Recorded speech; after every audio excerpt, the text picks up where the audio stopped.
Imagine this moment. You're in a meeting, or sitting at the dinner table with people you know well. Someone says something that crosses a line, subtle, dismissive, unfair. Not loud enough to justify a scene, but sharp enough that you feel it. Before you can think, your body reacts. Your chest tightens, your heart starts racing, your throat closes like words are physically blocked from getting out. There's a split second where your mind screams, "Say something, defend yourself, this isn't okay." And then, nothing. You smile, you nod. Maybe you let out a quiet laugh. You say, "It's fine," or "I get what you mean." The moment passes. From the outside, it looks like maturity, calm, emotional control. But inside, something heavy settles in your chest. A cold mix of relief and self-betrayal. Relief that the tension is over, and shame for not speaking when it mattered. Later, you replay the scene in your head. You think of all the things you should have said. You promise yourself that next time will be different, that you won't let people talk to you like that again. But deep down, you know the truth. You didn't choose silence. Your body chose safety. And that invisible freeze, that moment where your voice disappears, isn't a personality flaw. It's a survival response that learned long ago that speaking up wasn't safe.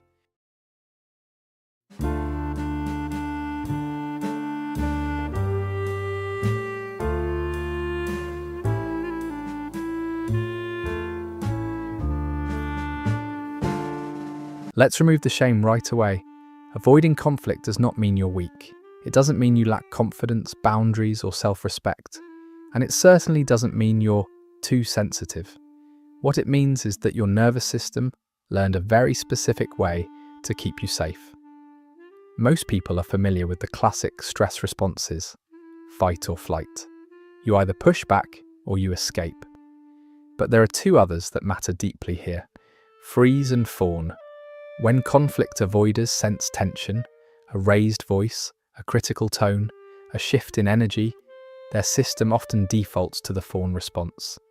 This is the instinct to placate, agree, soften, or disappear emotionally in order to reduce threat.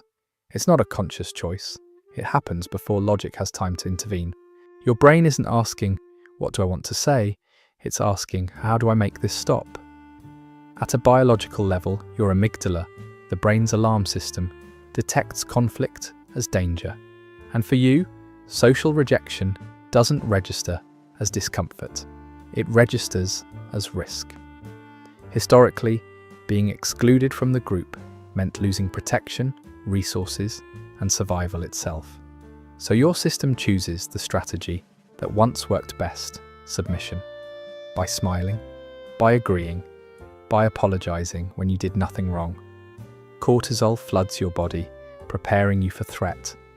But instead of mobilizing you to fight, your nervous system guides you to blend in, to soothe, to stay likable.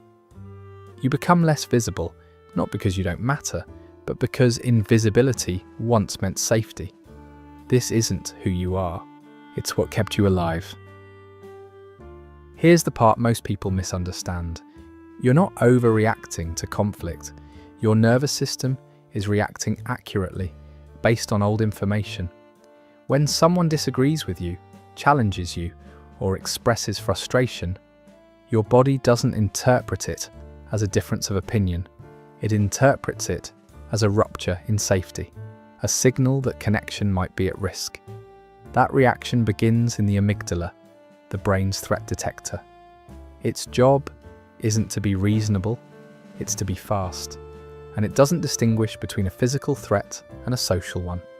To your nervous system, an angry tone or disappointed look can carry the same urgency as danger. Evolutionarily, this made sense. Humans survived in groups. Being rejected by the tribe didn't just hurt emotionally, it meant exposure, hunger, and death. So the brain learned to treat social conflict as something to avoid at all costs. The problem is that your nervous system never updated the rules. So today, a performance review feels like standing trial. A tense conversation with a partner feels like abandonment waiting to happen. A disagreement with a friend feels like the beginning of the end. Your body responds before your adult mind can remind you, I'm safe, I can handle this.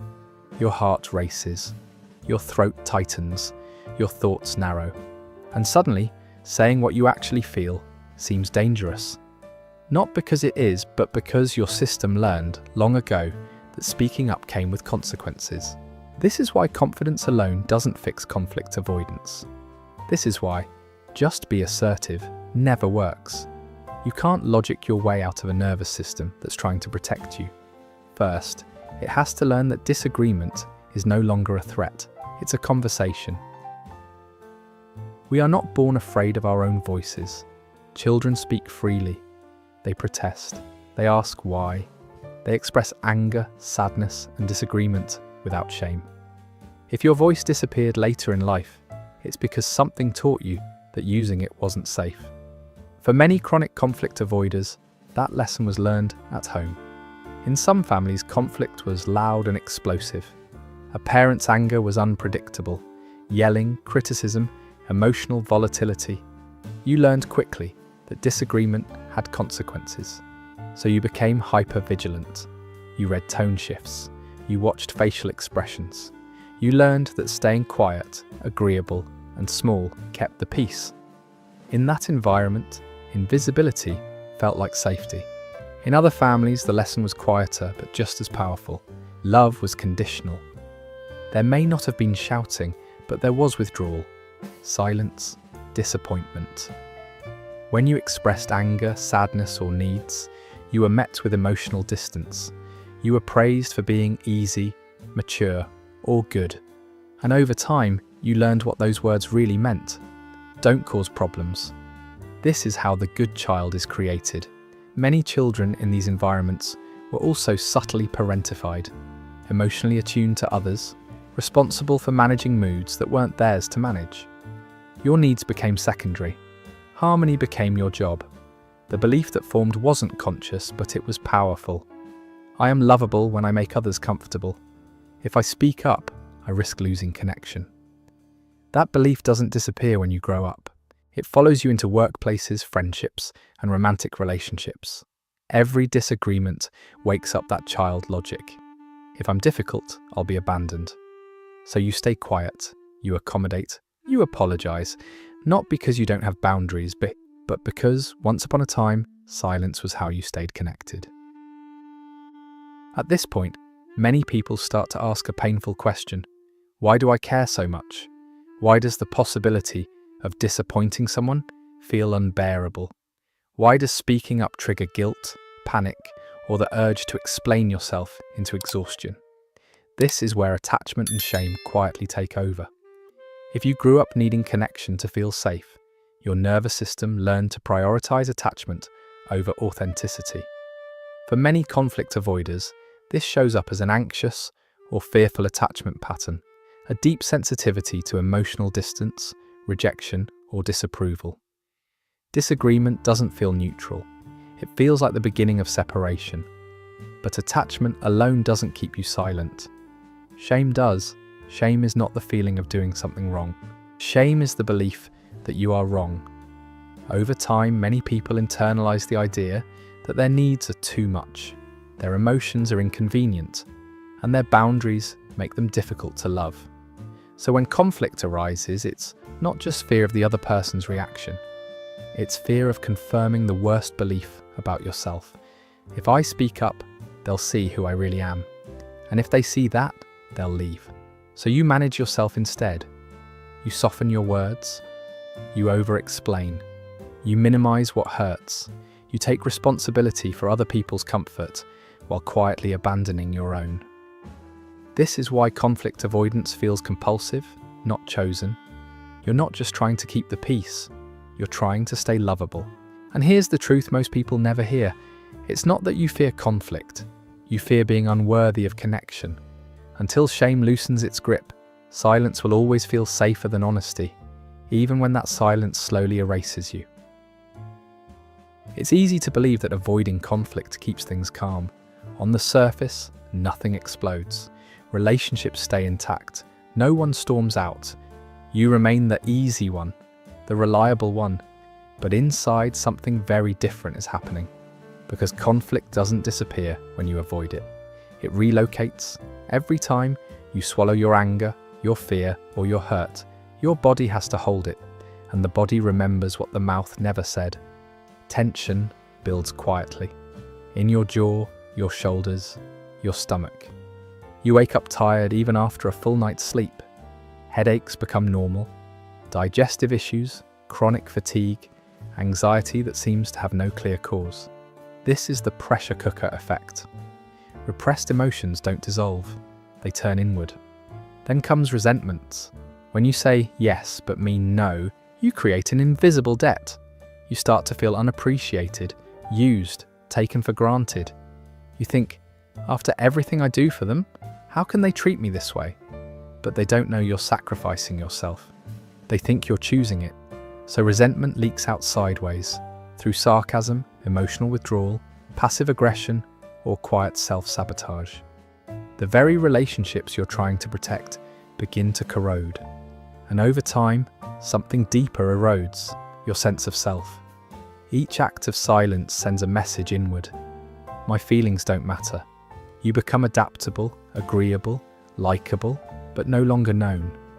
You reflect what others want until you lose touch with who you are. You're not at peace, you're under pressure.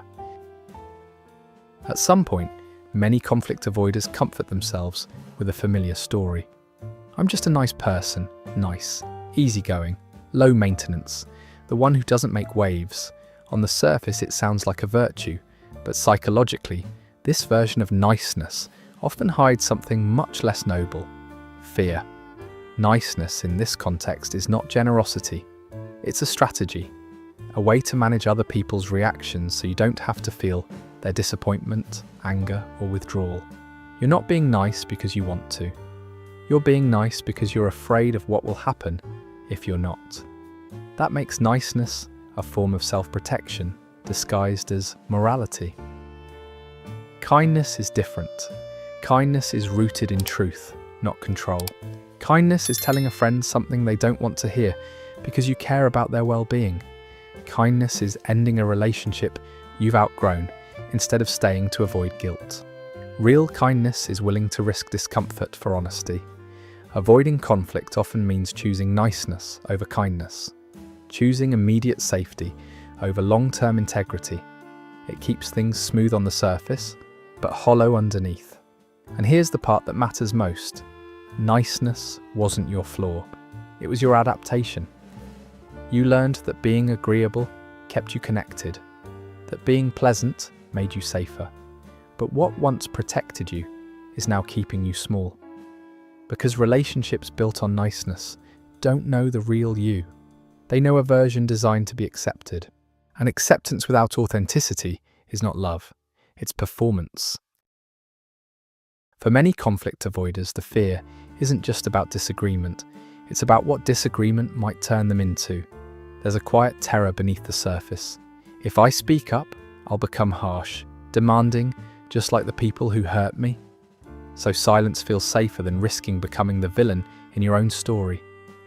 But here's the truth that changes everything. Boundaries are not aggression, and conflict is not cruelty. Healthy conflict is not about overpowering someone or winning an argument. It's about naming your inner reality without attacking theirs. Assertiveness says, "This is what I feel. This is what I need." Aggression says, "Your needs don't matter." They are not the same. Many people confuse boundaries with punishment because they were raised in environments where limits were enforced with anger, withdrawal, or control. So when you imagine setting a boundary, your body expects backlash, raised voices, rejection, abandonment. But boundaries are not walls, they're doors. They tell people how to stay in relationship with you. It's also important to say this: not every situation calls for confrontation. Some people are unsafe. Some moments are poorly timed. Choosing not to engage can be wisdom, not avoidance, when it comes from clarity instead of fear. The difference is subtle but crucial. Avoidance is silence to stay liked. Boundaries are clarity to stay whole. Relearning healthy conflict means realizing that disagreement doesn't destroy connection. It defines it. Without boundaries, relationships become performances. With them, they become real, and real connection can tolerate tension. By now, it should be clear, conflict avoidance isn't a mindset problem. It's a nervous system pattern, which means you can't heal it by forcing confidence or rehearsing the right words in your head. You heal it by teaching your body that disagreement is no longer dangerous. The first step is slowing the moment down. The fawn response is fast, automatic. You agree before you even realize you're doing it. So your new goal isn't to speak perfectly, it's to buy time. Simple phrases like, "Let me think about that," or "I need a moment to get back to you," interrupt the reflex and allow your system to settle. Next comes gentle exposure. Not dramatic confrontations, micro confrontations. Sending food back when it's wrong. Saying no to a small request. Disagreeing about something low stakes. Your heart will race. You'll feel guilt. This is not failure, it's retraining. You're teaching your body, I spoke up and I survived. And yes, the guilt will come. That guilt isn't proof you're doing something wrong. It's the residue of an old pattern breaking apart. There's a difference between toxic guilt, learned from fear, and earned guilt, which comes from harm. Most of what you'll feel at first is the former. With time, self-trust replaces self-erasure. Not because you became fearless, but because your nervous system learned it doesn't have to disappear to be safe.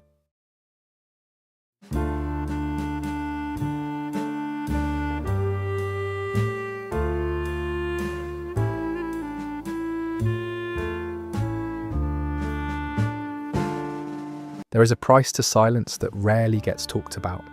It's not loud, it doesn't show up all at once. It shows up years later, in the quiet sense that your life doesn't quite feel like yours. In relationships where you're appreciated, but not truly known. In a lingering feeling that you've been living slightly off-center, adjusting yourself to fit instead of standing where you actually belong. Peace that is built on silence is not peace. It's compliance. When you silence yourself to keep others comfortable, you may avoid conflict, but you also avoid intimacy. Because real connection requires friction. It requires truth, and truth cannot exist where your voice is missing. Using your voice doesn't mean becoming loud or aggressive. It means trusting that you can tolerate disagreements without disappearing. It means believing that even if someone is disappointed, upset, or doesn't understand you, you will still be okay. That kind of peace doesn't come from being liked by everyone. It comes from being aligned with yourself. And the quiet power of using your voice isn't that it changes other people, it's that it brings you back to yourself. If this video resonated with you, if it put words to something you've lived but never fully named, you're not alone. This channel is a space where we talk about the quiet, unseen patterns that shape our relationships and our sense of self. If you'd like to continue this conversation, consider subscribing. And if you feel safe, leave a comment below. Share what silence has cost you, or what using your voice might finally give you. Thank you for being here.